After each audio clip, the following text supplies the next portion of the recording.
வரலாறு படைக்க வந்த இந்த நூற்றாண்டின் அரசியல் கட்சி நாம் தமிழர். இதை குறித்துதான் இன்றைய காணொளியில் காணவிருக்கின்றோம். தமிழ் தலைவன் நேயர்களுக்கு வணக்கம். செந்தமிழன் சீமான் தலைமையிலான நாம் தமிழர் கட்சி என்பது 2009 ஈழப்போருக்கு பிறகு துவங்கப்பட்டது. மேலும் செந்தமிழன் சீமான் நாம் தமிழர் கட்சியானது கிட்டத்தட்ட 4 தேர்தல்களை சந்தித்திருக்கின்றது. ஒவ்வொரு தேர்தலிலும் ஏறுமுகமாகவே அனைத்து வாக்குகளையும் வாங்கி இருக்கின்றது. இந்த தேர்தலிலும் கூட அங்கீகரிக்கப்பட்ட கட்சியாக நாம் தமிழர் கட்சி மாறி நிற்கின்றது. அந்த அளவிற்கு வாக்கு விகிதம் செந்தமிழன் சீமான் மற்றும் நாம் தமிழர் கட்சிக்கு அதிகமாகி இருக்கின்றது. செந்தமிழன் சீமானை நம்பி கிட்டத்தட்ட 36 லட்ச தமிழ்நாட்டு மக்கள் வாக்கு செலுத்தியிருக்கின்றார்கள் என்பதுதான் உண்மை. செந்தமிழன் சீமான் என்பவர் ஏதோ ஒரு நேரத்தில் கட்சி ஆரம்பித்து ஏதோ ஒரு தருணத்தில் வாக்குகளை பெறவில்லை. மாறாக இந்த இடத்தை அடைவதற்கு மிகப்பெரிய உழைப்பை போட்டிருக்கின்றார். அவருடைய சொந்த உழைப்பை விட்டுவிட்டு மக்களுக்காக களத்தில் நின்று போராடி இருக்கின்றார்.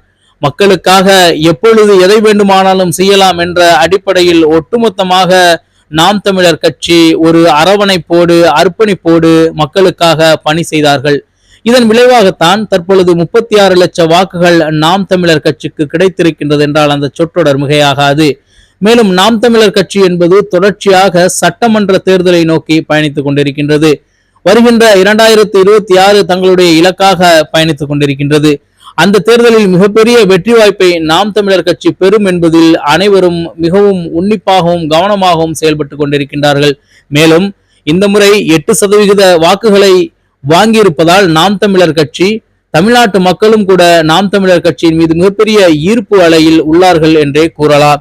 மேலும் வருகின்ற சட்டமன்ற தேர்தலில் எப்படி வெற்றி வாய்ப்புகள் நாம் தமிழர் கட்சிக்கு இருக்கும், செந்தமிழன் சீமானுக்கு இருக்கும் என்பது அனைவருடைய மிகப்பெரிய எதிர்பார்ப்பாக இருந்து வருகின்றது. இளையோர் மத்தியில் நாம் தமிழர் கட்சியின் மீது நம்பிக்கை இன்னமும் கூடியுள்ளது என்றுதான் இந்த தேர்தல் முடிவுகள் நமக்கு கூறுகின்றது. தேர்தல் முடிவுகளில் எப்படி பார்த்தாலும் நாம் தமிழர் கட்சி 5 லட்ச வாக்குகளுக்கு மேலாக பெற்றிருப்பதால் எதிர்த்தரப்பு என்பது மிகவும் பயம் கொண்டவர்களாக தற்பொழுது மாறி நிற்கின்றார்கள். எவ்வளவுதான் தடைக்கற்களை செந்தமிழன் சீமான் கட்சிக்கு ஏற்படுத்தினாலும் ஒருபோதும் செந்தமிழன் சீமான் கட்சி கீழ் விழாமல் தொடர்ச்சியாக மேலெழுந்து வந்து கொண்டிருக்கின்றது. எப்படி இந்த அதிசயம் நிகழ்கிறது என்ற சிந்தனைக்கு அவர்கள் சென்று விட்டார்கள். எது எப்படி இருந்தாலும் வருகின்ற சட்டமன்ற தேர்தல் என்பது மிகப்பெரிய தேர்தலாக நாம் தமிழர் கட்சிக்கு தற்பொழுது மாறி இருக்கின்றது. அது தேர்தல் மட்டுமல்ல, நாம் தமிழர் கட்சியினுடைய மிகப்பெரிய உழைப்பை எடுத்துக்காட்டக்கூடிய ஒரு அரசியல் தேர்தலாகவும் அது பார்க்கப்படுகின்றது. மேலும் இதை தடுக்க, இதை ஒடுக்க இன்னமும் பல்வேறு முயற்சிகளில் எதிரிகள் ஈடுபடலாம் என்றும் கூறப்படுகின்றது. ஆனால் ஒருபோதும் பின்வாங்காத நாம் தமிழர் கட்சி இந்த முறையும் தொடர்ச்சியாக களத்தில் நின்று செந்தமிழன் சீமான் தலைமையிலான நாம் தமிழர் கட்சி என்பது மக்களுக்கான கட்சியாக நிற்கும் என்பதில் மாற்று கருத்தில்லை. மக்கள் என்பவர்கள் ஒருபொழுதும் ஒருவரை நம்பிவிட்டால் அவர்களை விட்டு மாற மாட்டார்கள். அந்த அடிப்படையில் செந்தமிழன் சீமானையும் நாம் தமிழர் கட்சியும் தற்பொழுது நம்ப துவங்கிவிட்டார்கள் என்றே கூறலாம். நிச்சயமாக அவர்கள் நம்பிக்கைக்கு எந்தவித பாதகமும் இல்லாமல் செந்தமிழன் சீமான் தலைமையிலான நாம் தமிழர் கட்சி என்பது தொடர்ச்சியாக மக்களுக்காக களத்தில் இறங்கி போராடக்கூடிய கட்சியாகவே இருந்து வருகின்றது. மேலும் இளையோர் பெரும் மக்கள் தங்களுடைய வாக்குகளை சிந்தாமல் சிதறாமல் தொடர்ச்சியாக நாம் தமிழர் கட்சியை ஆதரித்து செலுத்தி வருகின்றார்கள்.